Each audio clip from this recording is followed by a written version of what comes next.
If you read in Oprah magazine this month, you may have noticed there was an article about Unitarians addressing sexual education in church for all ages, even to adults. In that article, my colleague Michael Tino said, "You can have the best high school sexuality curriculum in the world, but a lot of critical issues are not going to be addressed in those classes. Like, how do I enjoy my sexuality if I have lost a breast to cancer? How do I manage being a parent and a sexual person?" Just a side note, I often suggest a lock as a really first step. Lock on the door. Can I feel sexually satisfied if I don't have a life partner? How can I re-engage after a breakup or a divorce or an abortion or a negative sexual experience? There's one simple reason why those questions aren't tackled, says my colleague. Teenagers don't have those questions yet. Most of what affects our sexuality happens in adulthood. Long-term relationships, breakups, parenthood, illness, sheer exhaustion from managing life, all of those things happen post-high school. And sometimes it takes a third party to help us have these conversations, like a therapist or a counselor or even a minister. We live in a state where messages outside of married sex for procreation is deemed shameful, where the contradiction of the national media and Oklahoma culture clash and create this dynamic of shame and unrealistic expectations. We live in a state where sexuality education begins in middle school, which is already way too late, and focuses only on biology and abstinence. So who is teaching values?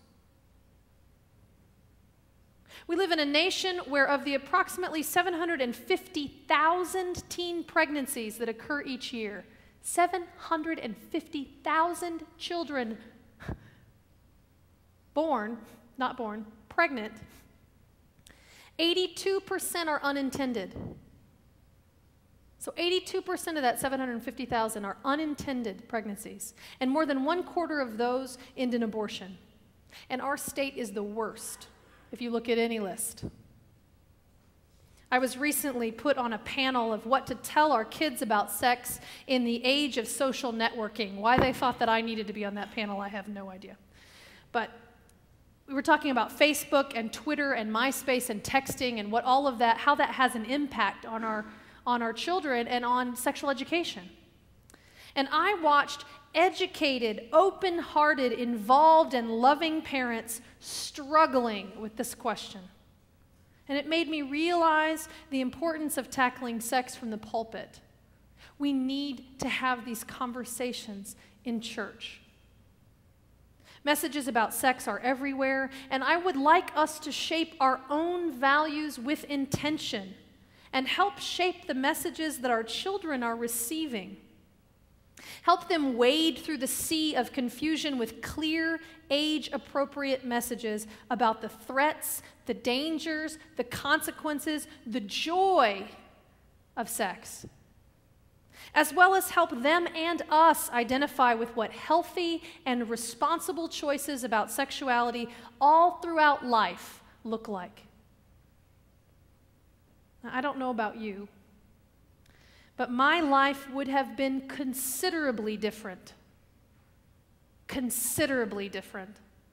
if I had been given truthful information about sexual orientation and the emotional and spiritual consequences of being sexually involved. For some reason, our kids are only getting the messages about diseases and contraception and not about the emotional consequences of being sexually active. If someone had explained to me the Kinsey scale, for example, how many of you know what the Kinsey scale is? I'm so excited when people don't know because I can tell you. Yay. Okay. The Kinsey scale, for example, explains that sexual orientation is not an either-or. It's not a concrete block of you either are straight or you are gay, and by God, that's how it works. It's not at all. It's a scale, a continuum. And there is significant data that we actually can move somewhat along that continuum over the course of a lifetime. That would have been revolutionary for me. And my assumption is that sexual education is very different now than it was when I was a child and when you were children. If you're willing, how many of you actually had a sex talk with your parents before you were sexually active? Take a look around. Probably what, 15 maybe %? It's interesting. How many of you actually got the information you needed from your parents in that talk? Good. I love these like lifelong Unitarians who are like, there were drawings and slideshows. It's fabulous. Oh, I think I had the talk about sex with my mom. So part of what I see my role to be as a religious leader with regards to sexual education is to push you to examine your own experience. What you were taught and when, what you experienced, what you would have changed or done differently, so that you can make a choice about how you want to relate to your own sexuality at this stage in your life. So that you can make a choice about how you would like to educate our next generation about sex and their bodies. And if that's your kids, but if you don't have children, it's also about the children in your life or the children in this church.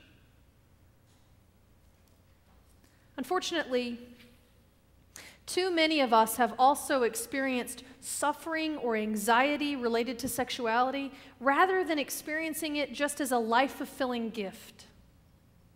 With unintended pregnancies and cases of sexually transmitted diseases, over 900,000 Americans are infected with HIV. 43% of American women and 34% of American men report that they have experienced sexual dysfunction, and we don't talk about it, other than those really bad commercials. 1 in 10 men and 1 in 6 women report that they were sexually abused as children. An estimated 104,000 children are sexually abused every year. The suffering is rampant. And if you're gay, it's worse to a certain degree. 8 in 10 gay people have been harassed because of their sexual orientation and have a greater incidence of depression and suicide.